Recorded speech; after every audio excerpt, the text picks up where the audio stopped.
All right, fantastic programming plan for you today. It's the mailbag questions, all of them answered 100% correctly, and this is important. Your money back. I can't wait to get started. All right, we'll start with Ellis, who says, "Not gonna lie, you guys got me a little fired up listening to the talk about the Bucs roster going into next season. From your observations, what could the Bucs do to prevent hitting that midseason speed bump?" Play an easier schedule? I don't know. Well, they can't do that. I mean, they got to play the schedule that they're given. I know, that's the problem. So much of that is, I think, some of it is injuries. Right off the bat last year, Antoine Winfield Jr. got hurt. They managed to beat Detroit. They were down a bunch of players. So, to get off to a 3-1 start, that's what you want to do the first quarter of the season. Really doesn't mean anything, though, Like every season, I think teams are going to go through some adversity. There's very few teams that come out and rip off 11, 12 in a row or finish, 15-2, 14-3, that sort of thing. Like those super teams are fewer and far between in the NFL. It's really just kind of how you react to the adversity. I kind of blame them in some ways for, finding themselves, losing that many games in a row. You know, you lose 6 out of 7 or 5 out of 6 after a 3-1 start. That's kind of on you, and you go back and look at those games. A couple of years ago, I remember them going into Houston and they're in a dogfight with CJ Stroud, who I think was a rookie at the time. And, Baker Mayfield takes him down and scores with under 50 seconds to go. And it's like, okay, game over. You've scored 37 points or something like that. And then your defense allows CJ Stroud to just go bip, bip, bip in there in the end zone and game's over. Like that's a breakdown, like that should not happen. Like you can't ride the roller coaster like that. And it's weird because Bowles is about as steady a guy as you could ever hope for. And I think that's why they've been able to pull it out and get back on track. But I don't have a great answer for it. It's puzzling. I think opponents matter. This year they start on the road, and it's not just one game, but it's two. Like you have to split those two games at minimum. And one of those is the opener at Atlanta, which is going to be tough. And then you're going to the Texans fairly early. Like it's not a favorable schedule. A lot of first place teams, but I don't know. There's no great explanation for it. I would say in the NFL, typically when you see these long losing streaks, it's injury related. You're trying to plug holes. It's whack-a-mole in the defense, and I think when they lost, when Antoine Winfield Jr. could not be Antoine Winfield Jr., when Servassier Dennis went out after 4 weeks, that was the tipping point. With every football team, there's a tipping point. Like, who are we going to lose? You're going to lose players, but do you lose them in key spots where you really need them? That all factors into it. And that, I think they just got kind of unlucky last year with some of the injuries, and you still got to credit them for fighting back. But it is a mentality. Like, you need to get off to a good start. Everybody wants to, and these guys have not done that. And there's going to come a time, probably sooner than later, that if they start out like that, they're not going to be able to come back and win. It just they're playing with fire, and it's going to get them. But I know they talk a lot about fast starts. I know they talk about starting games fast, starting seasons fast. I mean, that's what you want to do and get some momentum. But this needs to be the year. Like, you need to go out there and put up a 12, 13, dare I say, 14 win season. Like, if you're all that, like you really think you're all that, and you got a Super Bowl team, well, that's what Super Bowl teams do, and let's see if they can do it. But they'll be doing it against some really good competition, as always. All right, Patrick tweeted, said, with the veteran presence of Hassan Reddick on board, could that unlock some untapped potential with Logan Hall? Along that same line, what do we think the ceiling is for Chris Braswell? Well, we're going to find out about Braswell. I'm not sure where he fits into this picture. I know really the last quarter of the season, that's when he had his sack and a whole bunch of quarterback hits and things. I think he started to figure it out a little bit, but look, this guy had pedigree, when they took him, and he should be better than he was.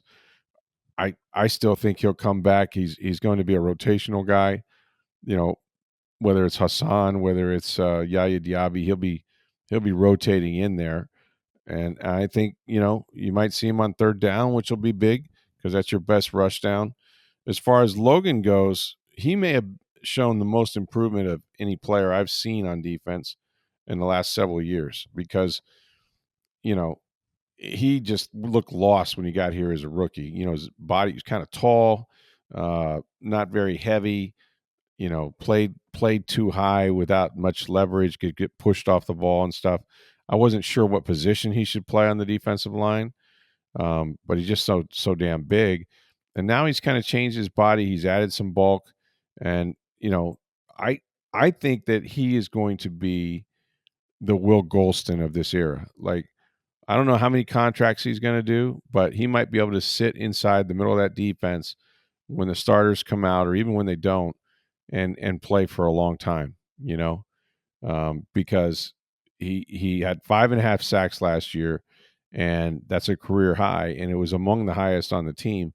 And you know he doesn't get to play on third down. Like, he doesn't get to play on premier rush downs, and to have 5.5 sacks for a guy that's in there on first and second, that's really impressive. So I look for him to do more of that, more pass rush stuff on passing downs. But yeah, Logan Hall still has a ceiling. I think that's probably the good news.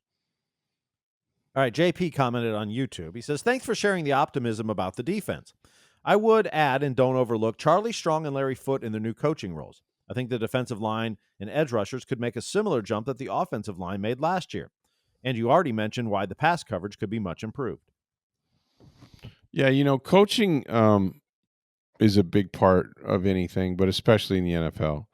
It just is. And I'm not trying to cast doubt on previous guys, but I mean, Dave Canales took a bunch of the Bucs offensive assistants and offensive line coaches, and I'm here to tell you, the run game coordinator and such, they replaced them with far better people, not just a little bit better people, far better coaches. And I think coaching does matter at this level. So Charlie Strong is excellent. He's going to be excellent with those interior defensive linemen. He's older than you think he is. He's in his 60s now, but he can absolutely communicate and he can coach. Larry Foote is probably the biggest one because Larry was coaching outside linebackers when the Bucs were winning Super Bowls, or won the last Super Bowl, and then he got bounced inside, and now he's out there tutoring or working with Hassan Reddick. And Reddick was a guy he's known since they were both with the Cardinals in Arizona, and Reddick was a rookie, and I think rookie of the year. So they have a great relationship. That's certainly going to matter. I do think coaching is big. I think coaching on this team is big. My question is, will Todd Bowles continue to call the defense? Will he pass it down, to somebody else? My sense is he always gets to this point every year, and then he goes, I'm still the best guy to do it. And I tend to believe him.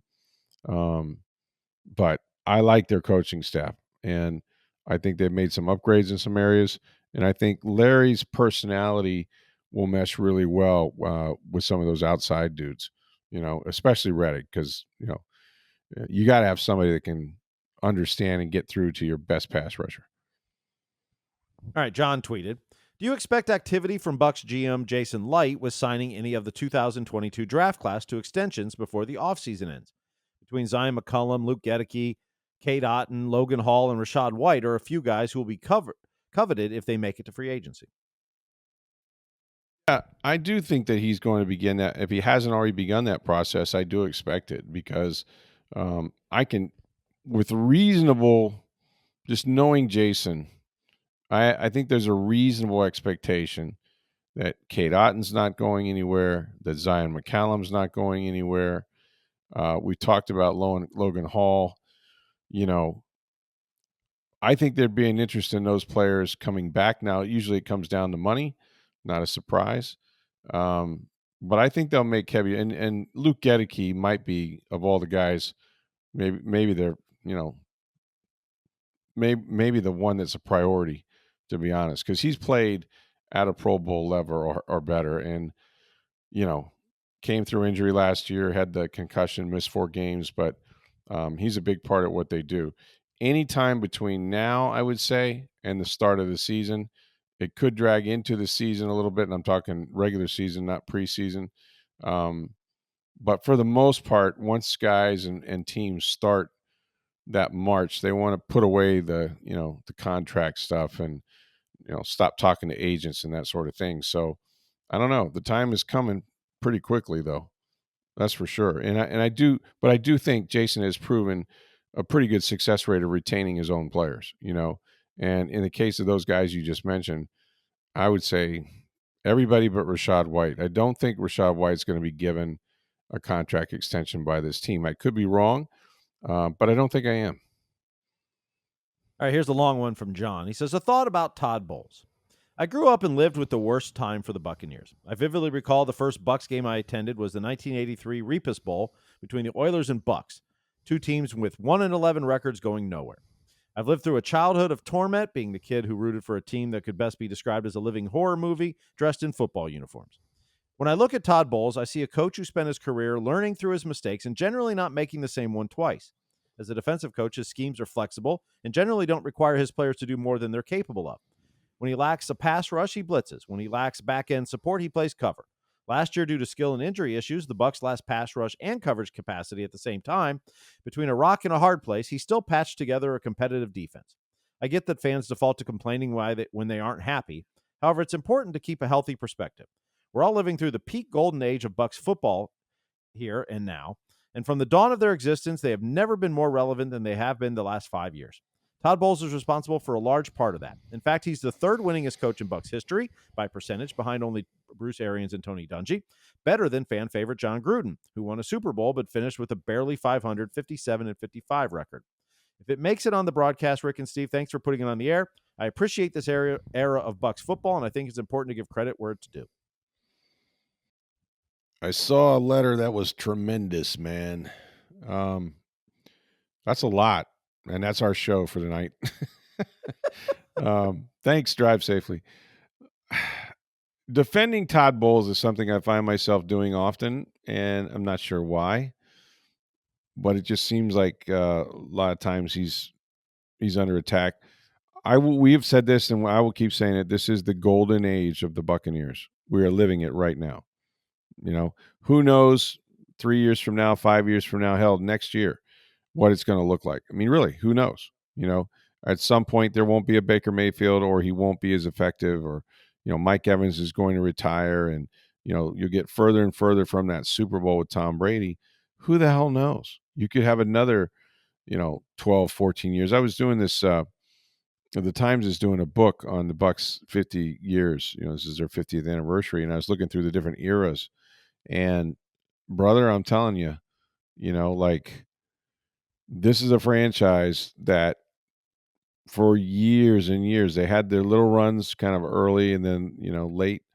Obviously, they got good in 79. They, got to the playoffs a few times after that. Then Doug Williams was sent away packing.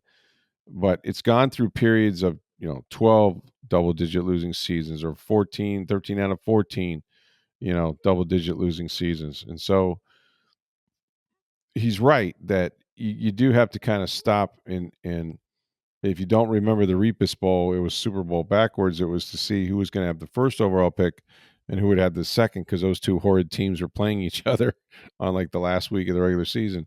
I don't know. I just don't know why people don't understand that there's not a lot of banners. I go into the indoor facility a lot, and they have this where they have their banners hung for division championships and whatnot. And I think there's a total of 7. Not the Super Bowl, but like just division champions through the years. And Todd has been part of 4 or 5 of those. Like, it's hard to win, and people go, well, the division's down, and well, some years it wasn't, and you had to play them. That's just football. But I'm not.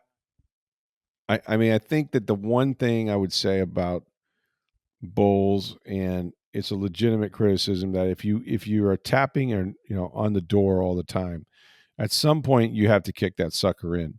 No less than Tony Dungy was fired by the Glazers, which set off a bunch of coaching carousel. But if you can fire Dungy for all he did for this franchise, you can make changes with anybody. And so I think this is a big year for Todd. I don't think he thinks about it. I think he just, kind of lives with the fact that that's a business he's in, et cetera. Um, but I do think there's an expectation that they win. And at some point, do the Glazers go, it's a lot like Dungy where he can get us there, but he can't get us over the hump? I don't know the answer to that. I don't. I think that he's probably the right guy to take this team with their temperament, and his calmness, and confidence that he instills, and maybe make a run at this thing in the next year or two. I mean, I really do believe that. I would be surprised, like just what I see of the young players, and they haven't played a snap. But you know what?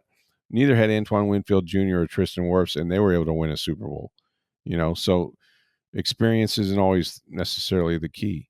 Um, the window's open. The window's open, and we'll see if Todd can walk through it and lead them to a Super Bowl. And if he can't, I can definitely see a situation where they kind of, the ownership says, well, now's the time to win. We're gonna have to find somebody that can, bring the baby home. But that time is not yet.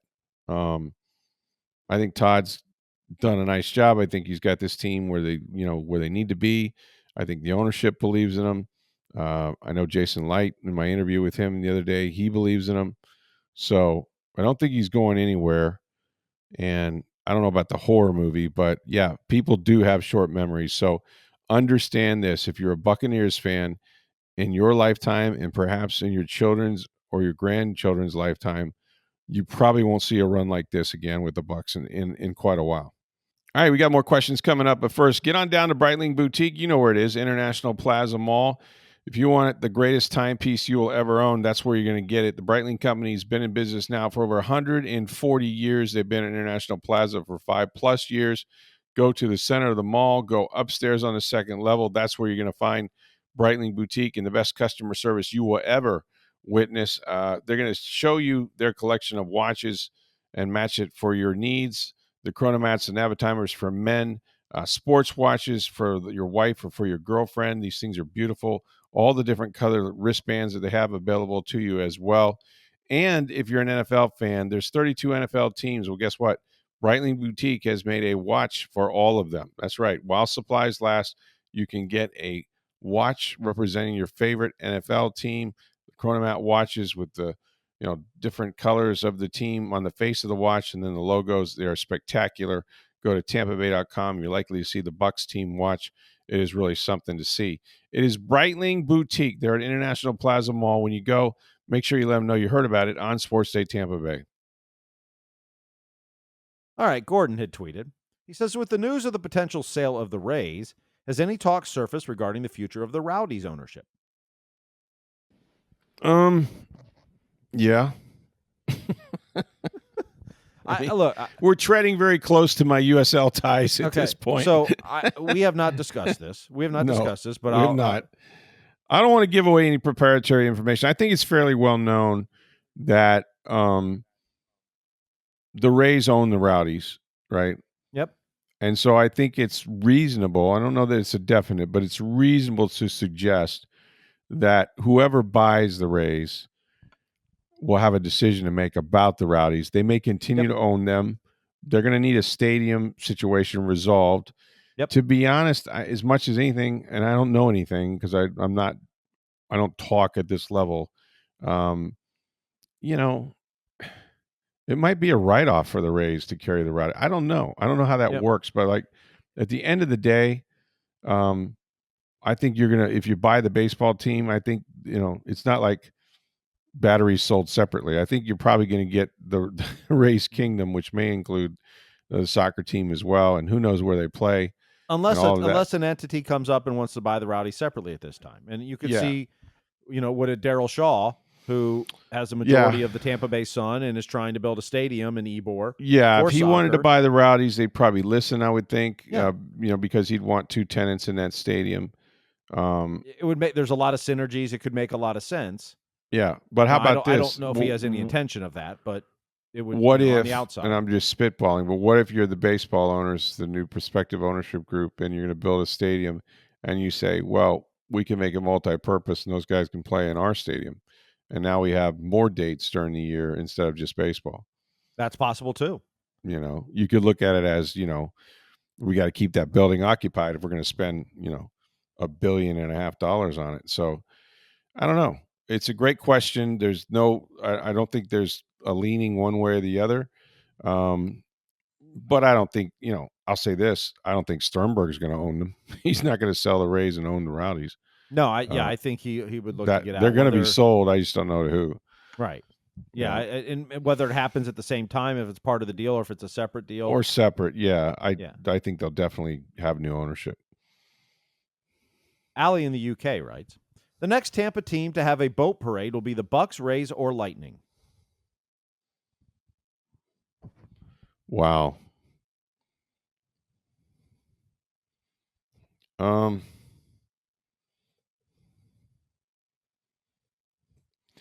going to say the Lightning. Now, listen, I think the Bucs are very close. I do. Close doesn't mean anything because the NFL season is, we've talked about this. It's NASCAR, right? It's a war of attrition.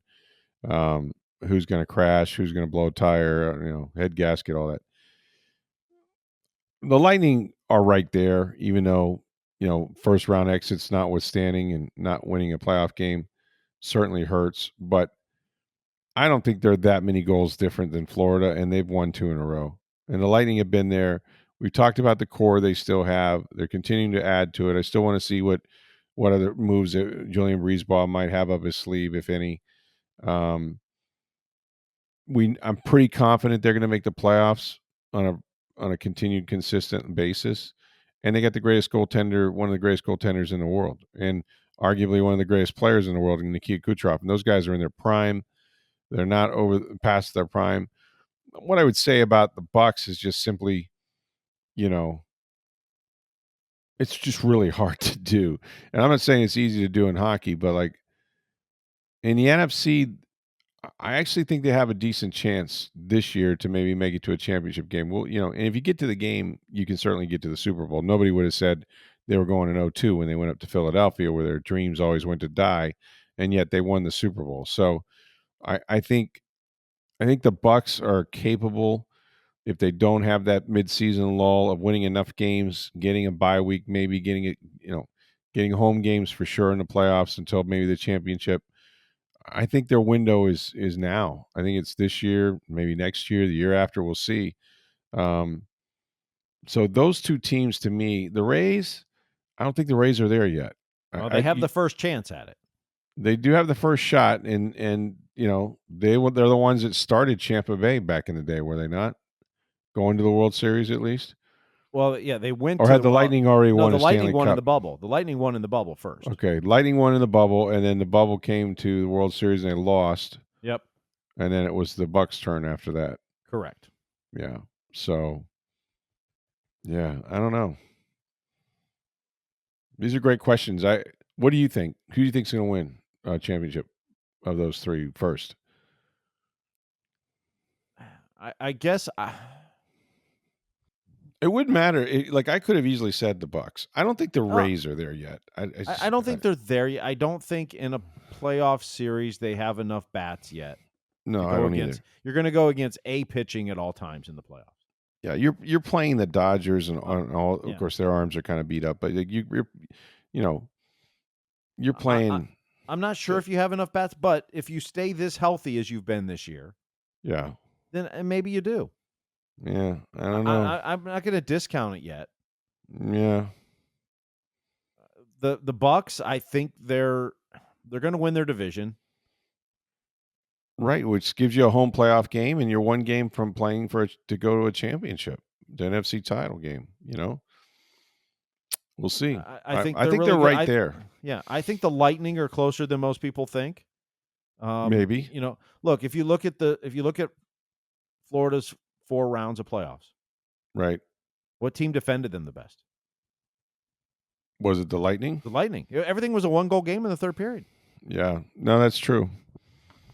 I mean, Florida was running right all over all the other teams. I mean, they had a couple bad games to start the Toronto series.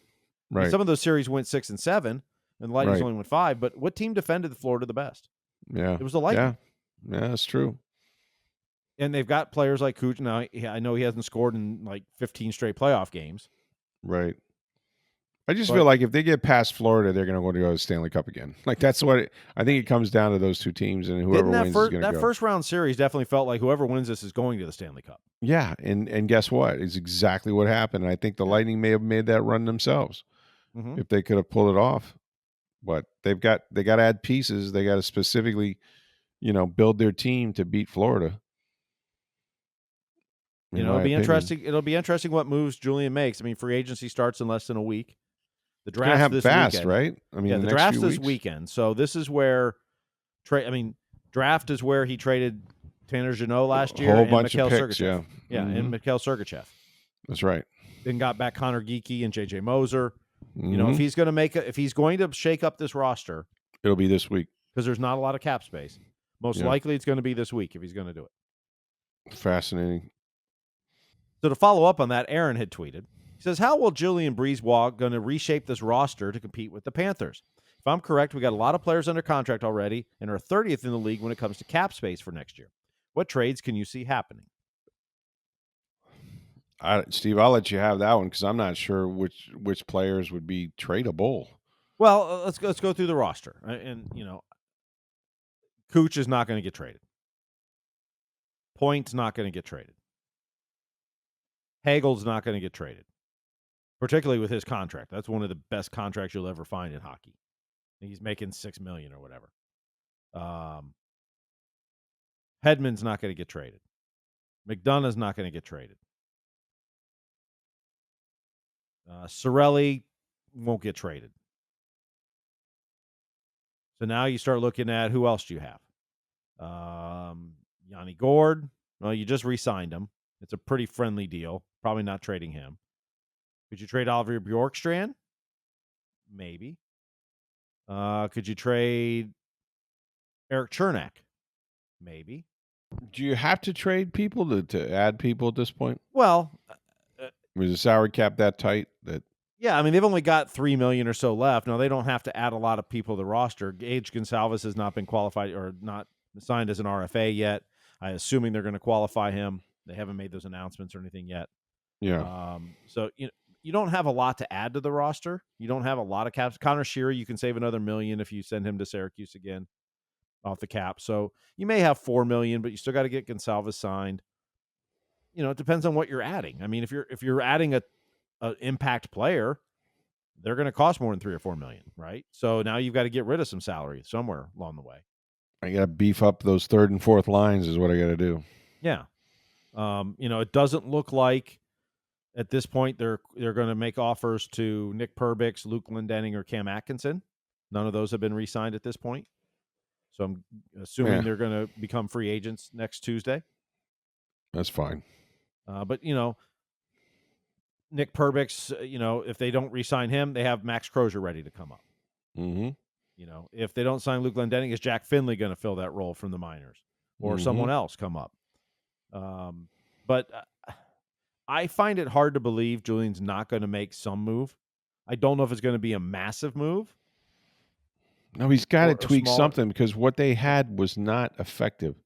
Now maybe you go through the year and you make the postseason, and then right before the postseason, you kind of do what Florida does and grab, the players that they got in, at the end of the day. Well, they had the extra cap space with LTIR, and it sounds like hockey's going to get rid of, or they're going to add a salary cap for the playoffs, which means the roster you field on the ice that night cannot be over the salary cap. Interesting. So that, yes, you added Brad Marchand and Seth Jones at the trade deadline because Matthew Tkachuk was on LTIR, but you can't put all those guys on the ice. Gotcha. It sounds like they're negotiating a new CBA. It sounds like it's pretty close. They may have an announcement by this week or next week. Really? Wow. It's possible, and they're a year out from the CBA ending. But they're in hockey's in a really good spot, and it sounds like that they're going to add that salary cap. So, look, I think Julian's. Like I said, I think the team's closer than most people think. I think the Lightning were a lot closer in that series than any other team was to Florida, even though some went 6 or 7 games. If you just look at the play on the ice. But I also think you got to figure out what that third line is. Yeah. And, there's talk they've been in on J.J. Peterka, who's a free agent or a restricted free agent in Buffalo, who's not happy there. Buffalo doesn't really want to trade him, but the kid's not happy. They may have to. Mm-hmm. And there's talk the Lightning are in on others, but that's all coming from either other teams or the agents because we know the Lightning don't let out say anything. stuff. Yeah. They don't let out anything. So Yeah. this could be an interesting week. It really can. I mean, with the draft coming up and they've traded those picks and adding some players, yeah, I think we'll know more about his. I don't think you can sit. I don't think you can run it back. Like I don't think you can just sit pat. Like you have to do something to try to help your hockey team. I think whether that happens now or down the road, who knows? Well, and Julian would tell you, look, some of that is adding Oliver Bjorkstrand and Yanni Gord, who they got last year. Right? Now Bjorkstrand was out for the playoffs, right? And so you'll get him, and Yanni Gord you've re-signed. So you made those trades to add to your roster. Yep. And we'll see who they whether guys from Syracuse replace some of the ones they're not re-signing. Mm-hmm. We'll see. You expect Connor Geekie to take another step this season. You expect Gage Gonsalves to keep becoming good, and he was really good by the end of the season. Yeah. Like you anticipate those guys continuing to make steps forward in progress. Max Crozier's going to get his chance on the defensive end now. That's some of it too, is young guys have to step up, and you got to give them a chance to play in the regular season and do it. You need Florida to get worse. I wonder if this will be the tipping point. Like, you go to this many Stanley Cups, you start to have no off season and things change really quick. Now, usually you have to get rid of players because of salary cap things, but the salary cap's going up a lot this year. So the Florida's not going to get hurt as bad as like the Lightning did. Some teams, yeah. Coming off back-to-back championships with the cap not going up at all. Exactly. No revenues. Yeah. Because they were making up for lost revenues from COVID. Yep. And so, Florida's in a better situation, but they're going to lose some players. Just a matter of who. Aaron Ekblad sounds like he's gone. Mm-hmm. Maybe they can keep Bennett and Marchand if they take friendly enough deals. What a shame. Ekblad's gone, and he took out about half of every team he played. Oh, God. Well, Bennett, too. Bennett was right there with him. It's an interesting group down there. Did you see their parade? It wasn't a boat parade. It was a beach parade. Yep. Yeah, they did the same thing last year, although last year it got rained out or whatever. I didn't like it. Last year. I don't know why. I didn't like it. A lot of people. I didn't like it. Well, at least they didn't try to imitate Tampa Bay. There you go. Yep. A little choppy out there. Only one city can have true boat parades. That's true. Yeah, we can have nice things. And we just had one for the Sun. We need a few more now. Hey, maybe the ladies may have gotten it started. Who knows? Next up would be the Rays, and then Tampa Bay Buccaneers, or back to the Lightning at some point. So could be that kind of year. Listen, go on and see our friends at Breitling Boutique, International Plaza Mall. They got beautiful watches for you, men's and women's watches, the Navitimers, the Chronomat watches, you name it, they have it. It's Breitling Boutique, International Plaza. Make sure when you go, you let them know that you heard about it on Sports Day Tampa Bay. Thanks for listening. Thanks for your questions. As always, for Steve Versnick, I'm Rick Stroud of the Tampa Bay Times. Have a great day, everybody.